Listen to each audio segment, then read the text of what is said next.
I told her 9 o'clock, she said, okay. So she came and left me. Yeah, she came like 15 minutes after you guys left.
She's here. Okay. Yes. Yes. Remain seated, court is back in session. All right. Why don't we have everybody come up on Sanchez-Lopez. Where were you? Oklahoma. I had a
I believe everybody's here on Sanchez-Lopez. Mr. Westbrook, I made a motion you want to make. I do, Your Honor.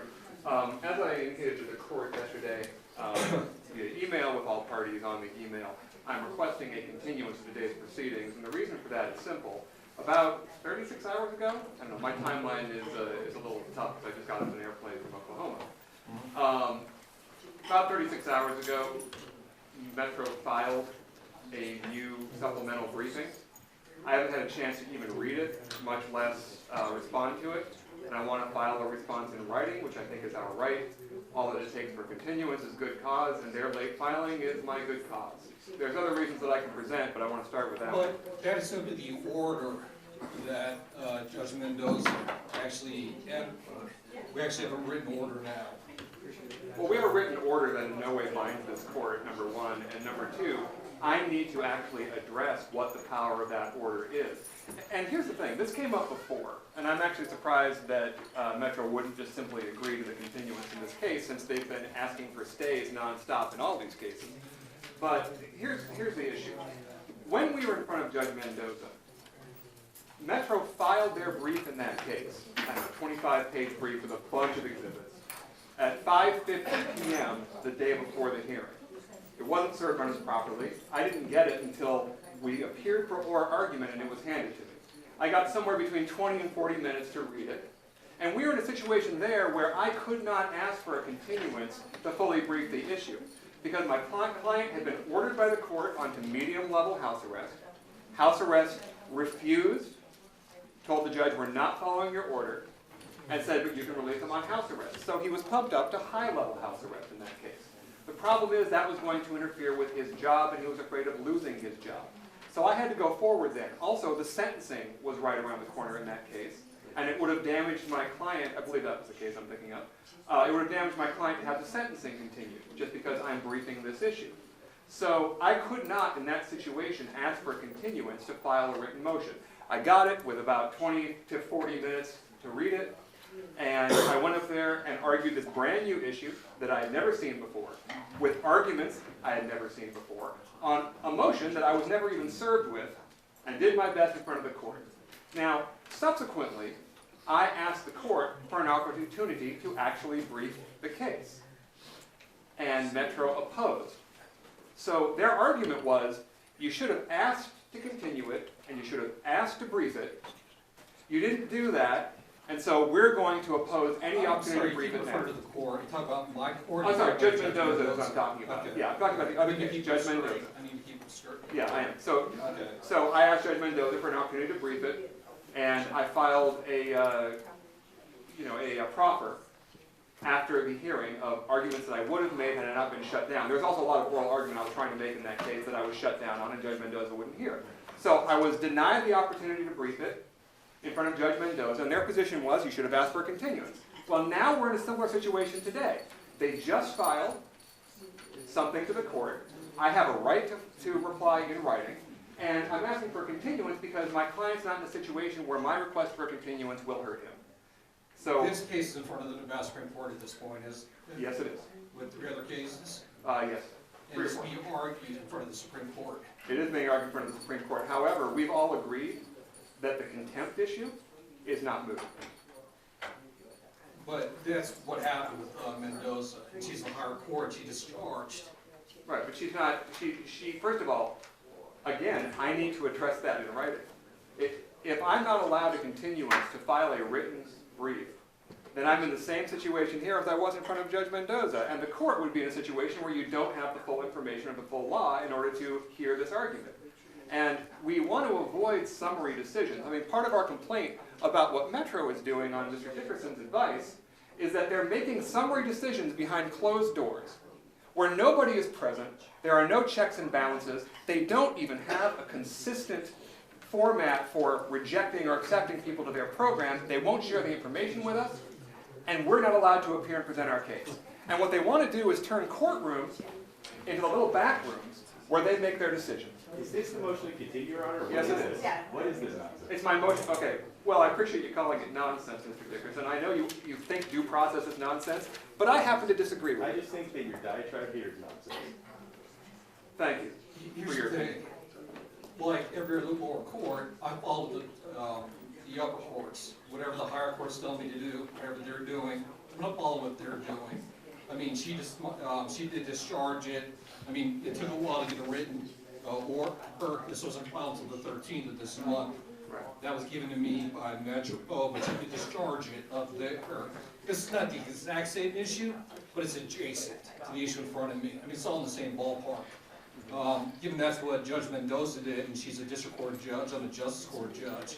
I mean, I'm just gonna dismiss the case down here. I'm gonna discharge the order the same way that Mendoza did. Okay. Well, we obviously object to that. Oh yeah, of course. They've You agreed. objected up there, you're gonna Right. object down here. And look, this is what they're trying to do. They keep sending me. But you'll be in front of the Supreme Court. I They're will be the in ones front who of make the decision. I will be in front of the Supreme Court, but here's the issue. Yeah. They keep asking for first of all, Judge Mendoza's order in that case does not bind you in this case in any way, shape, or form. Okay, so let's put that out front right away. And you know who likes to make that argument? Metro. As you might recall, we had an issue a few years ago regarding the subpoena power of defense attorneys, where we had district courts saying that we have subpoena power, and Metro was arguing throughout that those district courts didn't make an order in this case, so therefore they don't apply. Now they're arguing the opposite. They like to argue both sides. Heads I win, tails you lose. That's not what the law allows. Your Honor, we could stand here and go tit for tat all day long about these allegations. I am and following saying- the written. Yeah, the I have the court has made its transcript, I have order. the transcript, it's instructive, but now the actual written order, Yes. that kind of controls down here. Her order kind of controls down here.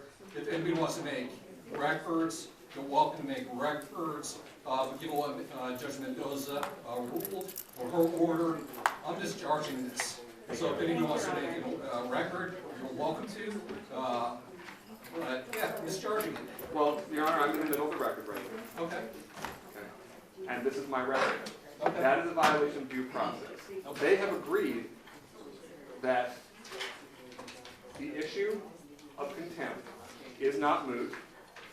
Your Honor, you're the person who decides whether whether Metro committed contempt in regards to your order. Well, hold on, I have to find that in bad faith. I have to find that in bad faith that they had no basis for what they did. They had a parallel action up in front of Mendoza, Judge Mendoza. It's not this issue, but it's basically the same issue. So when they denied my order, at least they had a basis, because there, at least at that point there was the transcript. So that a basis would have been as nice as an actual order, but at least they had a basis for denying it. And I can't find they acted in bad faith. I mean, the order came, so I can't find the order they acted in bad faith.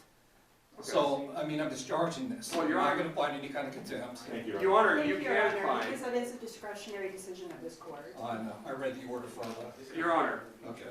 do you believe they acted in bad faith? Because it sounds to me like the issue that you actually do believe they acted in bad faith, but you feel restricted by an order from a district court that has not made the order in your case. I mean, that's why we're here. It's so that the court can actually rule on this. They had a transcript where it looked like Judge Mendoza was going to rule this way, the way she ruled. Okay. And that's the way she ruled. And she ruled without even giving me the opportunity to fully brief it. You're in front of the Nevada Supreme Court. I am in front of the Nevada Supreme Court. But Your Honor, before you go on, I have to talk to you about my full record, and I have to give you the public interest angle on this as well as everything else. I've already given the legal angle, and I object to it. I think this is a violation of due process. But let's look at what's actually happening here. Metro keeps filing requests for us to agree to a stay of all proceedings on this until the Supreme Court has ruled. And my response to all of their requests to stay has been exactly the same. I will gladly agree to a stay of all contempt proceedings in all lower courts if Metro will agree to stop committing acts of contempt. They will not agree to that. They've created this completely false narrative in the media, which is designed to stoke fear. Mr. Dickerson is very good at going to the media and telling people to be scared of defendants, when what we should actually be scared of is this star chamber back room denial of people's rights without any due process. That's what we should be scared of. And he knows he's wrong on the law. So he's trying to go out there. That is blatant. I get to talk. This isn't a record, Your I get to Honor. talk, This and then you get to is talk. grandstanding. And an ad hominem attack, Your Honor. This is not so. I want you to go back a few sentences and remember what you just said about me. Okay, so the point is, I think he knows he's wrong in the law, and so instead of fighting it in a courtroom, like today, he's fighting it out in the media, and he's trying to use fear. I know that the court's probably gotten phone calls from people with threats. I've gotten phone calls from people with threats. And that's an atmosphere that was created by Mr. Dickerson in the media. And Because to he that knows... Hold on a second, and no offense to the media. I don't care about the media. My I'm dad has never cared about the media. Yeah. I don't really worry about death threats. It doesn't bother me No. whatsoever. What I worry about, what I care about, is what the district court does. Because we are the lower court. I'm glad the media is here, Your Honor, because they're the fourth estate, and they're the ones who are going to actually show what's happening behind these closed doors. So I'm very glad the media is here, but the way Mr. Dickerson And has they're used the welcome media... to. They're absolutely Right. welcome to. They're in here filming this. They're absolutely welcome to do whatever Absolutely. they want. They'll do whatever they want. Then we're in But what I agreement. care about at the end of the day is what did Judge Mendoza do? Yes, and I am asking you for the opportunity, because if you don't give me this opportunity, then your decision is now summary, just like Judge Mendoza's decision was summary. I'm asking for the opportunity to brief this issue that was just handed to me by these guys 36 hours ago. I'm But asking you to brief it was it. something you knew was coming for weeks, because you were there for the argument in front of Mendoza, and she pointed to the fact that she was likely to rule exactly how she ruled. She wrote a 17-page order, which I haven't been able to brief, Your Honor. Okay, listen, Mr. Dickerson's in a great position, because Metro has the ability to go and hire outside counsel to go do their work. All right? These are two private attorneys who are very good at their jobs that Metro is able to use taxpayer money to hire. I am a public defender, and You're unfortunately, very good at your job. thank you very much, You're very good at your job. but I don't get to hire anybody outside. I've got a team of other public defenders who also have other jobs to do that are helping me, you know, on this case. But I don't get to hire outside counsel to do all this work. I was just in Oklahoma doing death penalty work that is extremely important as I'm trying to save a life. And I come back here to this and I ask for a reasonable continuance to brief the very issue you're currently ruling on.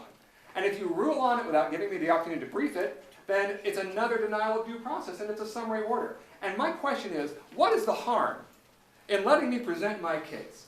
And I'll tell you what the harm is. They're wrong on the law. And so they want to try to debate this case in the court of public opinion. Because in a court of law, they're going to lose. So they're trying to shut me up. It's like, pay no attention to that man behind the curtain. When someone says that, you pull back the curtain. And if you do, you'll find Mr. Dickerson there saying, please, dear God, don't listen to what he's saying because No, listen to you'll it. agree with it. It has no basis in law. He hasn't made any legal argument. That's Sure. the bottom line. He I has have. nothing. Do you disagree that No, if I do you cause for hear this, continuance? the Nevada Supreme Court. You know where it is right now, the Nevada Supreme Court. That's right. Thank You know you. what I'm going to listen to? You know what I'm going to listen to at the end of the day is the Nevada Supreme Court. Oh, we all are, Your Honor. That's their job. yeah. But listen, in the I'm not going to meantime, overturn a district court judge. they're going to continue to violate clients' rights, and then they're going to go into a courtroom every single time I do a motion for an order to show cause, and they're going to say you can't rule on this judge because Judge Mendoza, based on one-sided briefing and a partial argument in an ambush hearing, ruled in our favor. All of those comments that is making are belied by the wording of the order, which he apparently has not read. Right. Because the Judge Mendoza addresses each and every one of these contentions that he's making. For example, Your Honor, he filed a giant proffer after she ruled from the bench, discharging the order to show cause, with all of the arguments that he wanted to make in response to our brief. And she accepted it and considered it, and that's why it took over a month for us to get that written order. So all of these things, all of these issues that he's raising were addressed by Judge Mendoza before she wrote that order. So I'm sorry, I think they're saying that I'm wrong on the law and that I'm wrong on what the order is. And what I'm saying is, I can show you that I'm right on the law and right on the order if I'm allowed to file a brief that's responsive to the pleading they filed less than 36 hours ago. So we both agree that I haven't made my point very clearly and I haven't cited to the law. So I'm asking to do that and they're saying don't let him do that and you're agreeing with them. That's a problem. Your motion for continuance is denied. Okay. If you want to make any kind of record, you're welcome to make a record that he made his Is the finding that I don't have good cause or is the finding that you think you can't give me a continuance because of Judge Mendoza? I needed to know exactly why. I was waiting to see what Judge Mendoza did. It's Okay. the exact same, I mean, not the exact same issue, but like I said, it's the same ballpark as what has happened to my department. All this is now in the Supreme Court. The Supreme Court will hear this. So save all your energy and all of this for the Supreme Court. Well, I don't have to save my energy, Judge. I got plenty. Anything? No, Your Honor, thank you. Okay. We object under the due process clause, under the rules that allow me to file responses to motions that are filed by counsel. We didn't file a motion, Your Honor. We filed a notice of supplemental authority, simply giving the court the written order that was in the transcript that we provided to you, and which has been part of the briefing all along. Okay, it hasn't been because it's a new order. That's just not right. Okay. I haven't been given an opportunity to Case respond. is discharged. Thank you. Thank you, Your Honor. Thank you. Oh, you know, now that all this has happened, where's my, oh my gosh. This creates a quagmire. Yeah, well, when Metro violates the law, and it does create a quagmire. Yeah, Metro, you're free to leave. Thank you, Your Honor. Thank you, Your Honor. Give her like case. They're still setting up.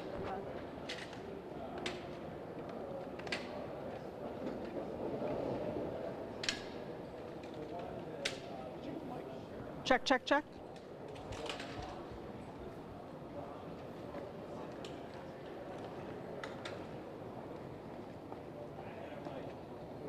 Am I gonna set this up on you? Sure.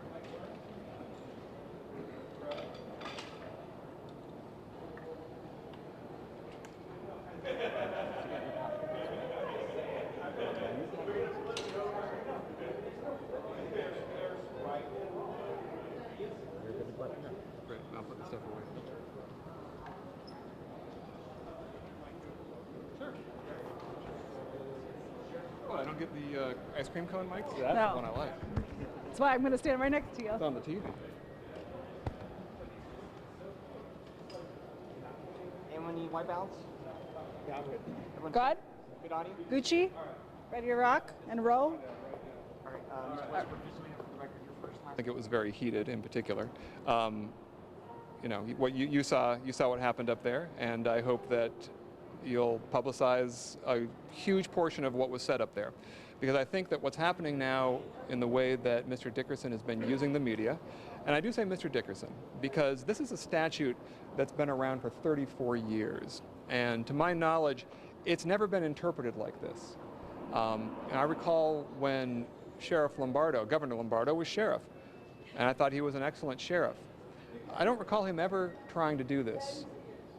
They're now saying that there's some statutory mandate that Metro has to follow that allows them not just to second guess a judge's decision, but to overrule a judge's decision, giving defendants no opportunity to be heard, respecting no due process, just simply saying no to a judge, and not even by filing a motion, by sending a letter. I'm not following your order, Judge. And the letter always ends with, feel free to contact us if you have any questions. That is not due process. And anybody who believes in our judicial system and the Constitution and the rule of law should be frightened of that non-procedure. The idea that somebody sitting alone in a room that you don't even get to address can make a decision about your freedom and can overrule a judge's determination of community risk and risk of flight that has been made with the presence of all the parties making their arguments, all the police reports, the person's entire record, you know, everything that a judge has to look at, that judges are trained to look at to be consistent with the law. The idea that somebody sitting alone in a room can just go, no, we're not doing that. That's the thing that should be scary, not the record of any individual defendant. But speaking of the record, we have to bring it to light. Your client was arrested again, now faces 27 additional charges. Sure. Do you think it was premature to let him out on electronic monitoring? There are at least 16 people, I believe, that Metro has done this to. And the one they like to talk about is Mr. Sanchez-Lopez, because Mr. Sanchez-Lopez fits their narrative. And remember, narrative is not my word. It's Mr. Dickerson's word for his legal arguments, for what he's doing here. He calls it a narrative. He's called it in the media, in interviews, a narrative. Well, we don't have a narrative, we have the law. And there's a reason why they don't want to talk about the 16 or 17 or however many other people they've done this to. There are people they've done this to who have no record at all. Did you know that? Has Mr. Dickerson ever talked about it? No record at all. And they're being treated exactly the same way Mr. Sanchez is. This is not about one defendant or one case. This is about a course of conduct. It's about separation of powers, and it's about our independent constitutional freedoms, the one that you have and that I have. And if they can take it away from Mr. Sanchez-Lopez, who I assume that people probably don't like, and they might not even care that his rights were taken away. But if they can take it away from him, they can take it away from all of us. And now they're in a situation where they're going to say, we are contempt proof. We can't be held in contempt until the Supreme Court has ruled. And they're going to do it over and over again. You're going to see it step up, is my prediction, because now they feel insulated. They feel they can operate with impunity. No one will be able to challenge them, so they're going to keep doing it over and over. It's what they've been asking for, and to a limited extent, it's what they're going to claim they got this morning. And they're wrong. Their legal argument, as I said before, is flat wrong. Can you just provide clarification, possibly catch folks up when you talk about a district court judge that overturning that decision? Do you mean Mendoza? Yeah, the only district court judge who's ruled on this in any way, and she hasn't ruled on this precise issue. There's a lot of things that I would have put into a brief that would be responsive to the pleading that they just filed about 36 hours ago, which I haven't even had a chance to read because I was in Oklahoma doing death penalty work. You know, I flew in last night and I walked into this morning. Okay, so there is a lot of stuff that I would have put into briefing. And think about that. As the defense attorney in this case, I was denied the opportunity to file a responsive pleading. We weren't able to make our brief. I have solid legal opinions on this. I have case law that I can present. I have factual recitations of fact that I can present. They said don't let him present it. And then in the same breath they said he hasn't presented it. This is heads, I win, tails, you lose legal work. It's not fair, and everyone should be concerned when justice gets steamrolled in a courtroom. I don't always agree with judges. Hell, I'm a public defender, folks. I usually don't agree with judges. No one takes on judges more often and with more fire than I do. I've been doing this for over 20 years. But what I expect in every courtroom is due process. It's the minimum we should all expect. We didn't get it today. And if Mr. Dickerson and the other attorneys who are advising Metro have their way, we'll never get it. They'll be able to sit in a back room and overrule judges with impunity. David, I'd like to follow up on the question Victoria had. I mean, basically, Metro's said that this new arrest proves that they were right. This is somebody who should not have been let out. What do you think the new arrest shows? Well, I mean, that's kind of like when people say, oh man, it's really cold today, so there must not be climate change. All right, they want to take this one case and say it proves their legal issue. And when I said in the courtroom that they want to try this case in the court of public opinion, where they have all the power, instead of the court of the law, in the court of law where they are wrong, I meant it. They want to scare people. They want to say, look, this guy's a bad guy. And he proved it because he got arrested later. And also, we don't know the validity of the new arrests. I don't know anything about it. The media, you guys found out. Channel 8, you found out before I found out. You found out before the jail even knew they had him in custody. That's the order of events. It went from Metro to the media and then everybody else. All right? I don't know what's happening in that case. I can't comment on the validity of the arrest. I don't know if it's valid or not valid. But even if it is, even if it's completely valid, that doesn't change the legal issue. It's the judge who determines release conditions. That is what the Constitution requires. It is not the officer who arrested you who gets to decide whether you have freedom, that gets to decide whether you are released. It is the judge. That is our system of government. And if you don't believe in that, I'm sorry, you don't believe in the United States of America. I do. I've been working as a public defender and as a public servant for my entire career because I believe in the system. And it makes me very sad to know that apparently Metro's attorneys do not. And by the way, I'm not saying that Sheriff McMahill doesn't believe in the system. I think he does. I think he's been a very reasonable and effective sheriff. I think he's getting bad advice and a bad reading of the law. And I hope that he takes the time to consider it. I've actually requested meetings with Sheriff McMahill to go over this because I think that there's something fundamental that Metro would like to accomplish. They want to keep their officers safe. They want to keep the streets safe. And I think there's actually a way to do that without violating the law. And every time I've asked to meet with them, it's been met with complete silence. Not by Sheriff McMahill, but by the people advising Sheriff McMahill. I hope that he sees this and that he reaches out. Because as public defenders, we are all part of this system. And we work together all the time. And I think we could work together on this to come up with a solution that doesn't violate everyone's rights. But so far, Mr. Dickerson and the rest of the attorneys advising Metro have not been interested. Which defendants have no record, David? One of the big problems with all of this is that we're not getting any information from Metro. You know, they don't even send us these rejection letters. We find out if a family contacts us and say, hey, you know, my brother or my father or my husband or my daughter or my sister is still in custody. Why are they still in custody? That's the first way we find out. And the second way we find out is if a judge sends us the letter. Metro doesn't even advise us when they're keeping our clients in custody against a court's order. So in many cases, we don't find out right away or at all unless we go search out the information ourselves. So I can't tell you exactly how many people have no records. I'm aware of one. I'm not going to say his name right now on camera because I don't want to bring more attention to his case right now. It'll come out eventually. But I want all the information from Metro about everybody they've done this to. And frankly, all of you should want that as well. Because this isn't about Sanchez-Lopez. This is about a course of conduct. They've done it 15 or 16 times, maybe more. Maybe more. I've just heard of those cases. I don't know about them. And no one else knows about them. And you know why? Because it doesn't fit their narrative. That's the reason you don't know about it. My last question. Do you take issue with the fact that you found out about at least the new case through Channel 8 as compared to the more regular channels? No. I have an issue with finding out about it from any channel. Look at how they've tried to manipulate the situation, right? They went to the media first. For all I know, they went to the media before the arrest was even made. Look at the way they're projecting it. I know that most of the police that are working for Metro are great people who care about the law and justice. They are. I know a lot of them. I'm friends with a lot of them.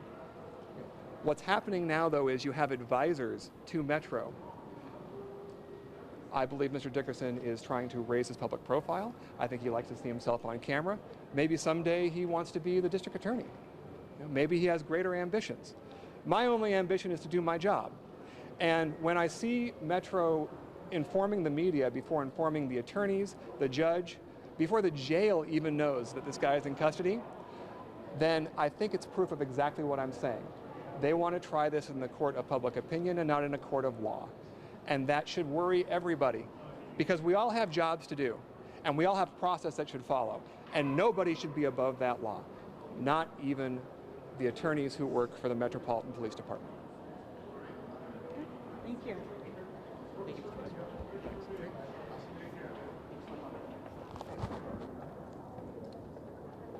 Yeah, I'm not lead counsel on those cases, and so, you know, we're a public defender's office. We all help each other. So I'll be aware of what happens probably, but I'm not the lead criminal counsel on that case. I'm just handling this issue. And as you can see, it's a big issue with a lot of cases, so it's a lot of work. Has a hearing been set with the Nevada Supreme Court? Because Judge Goodman kept saying that it's in the hands. Okay. No. The Nevada Supreme Court just got, and this is boring, but I'll give you the actual information. There's been a little bit of misinformation. People think that Metro took this to the Nevada Supreme Court. They didn't. We took it to the Nevada Supreme Court. We filed a writ of prohibition. After we did that, Metro then responded by filing their own writ of prohibition, which is something it's never done that way. You file a response to someone else's, you don't file your own, but they filed a separate one. Then they agreed that they should be consolidated. And now they're going to be turning their writ of prohibition, I guess, into an answer to ours. But at this point, the Supreme Court hasn't set a briefing schedule that I'm aware of. They haven't set a hearing that I'm aware of. You know, I hope it happens quickly, because I think Metro is going to be emboldened now to continue or maybe even ramp up this illegal practice, denying people, you know, release after they've been ordered to be released by a judge. And they're going to argue every time that there's nothing I can do about it. You know, they'll say that somehow one district court's order in an unrelated case controls everything that I can do. That's the argument they're going to make next. They're wrong about that too, just like they're wrong about 211.250 and 211.300. But there's a power imbalance. I'm just a public defender, you know? There's only so much that I can do, but you can be damn sure that me and my team are going to do it. Anything else?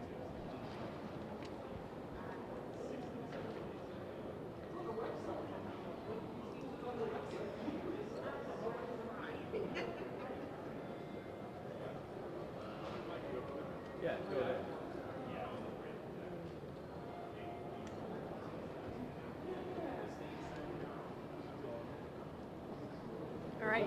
All right. All right. Just tell us your first name, your last name, spell it for us. Mike Dickerson, M-I-K-E-D-I-C-K-E-R-S-O-N, Assistant General Counsel for the Las Vegas Metropolitan Police Department. Ladies and gentlemen, today, Judge Eric Goodman made the right decision. The decision that was directly in line with the law and what the higher court has ruled. That the sheriff does have the authority and the duty to protect this community. That's what the sheriff stands for, and that's what the men and women of the Las Vegas Metropolitan Police Department stand for. Thank you. Mike, can we ask you a couple questions? What was the, Westbrook saying basically that this was a narrative in the media. Can you respond to that? No, I can't respond to any of that right now. Reach out to the PIO.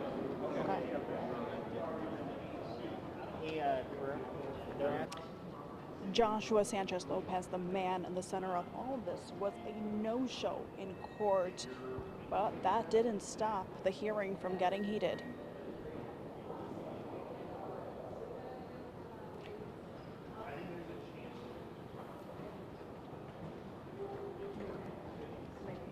Pretty harsh.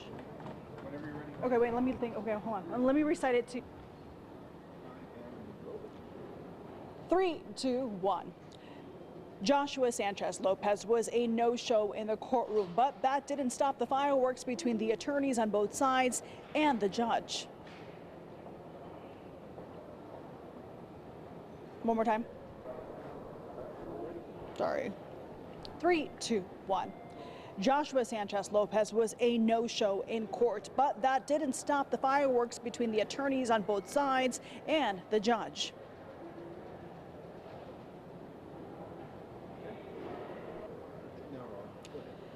As Judge Goodman kept reiterating in court, this case is in the hands of the Nevada Supreme Court, as the defense and Metro had asked them to step in. Victoria Saha, Fox 5 News, local, Las Vegas.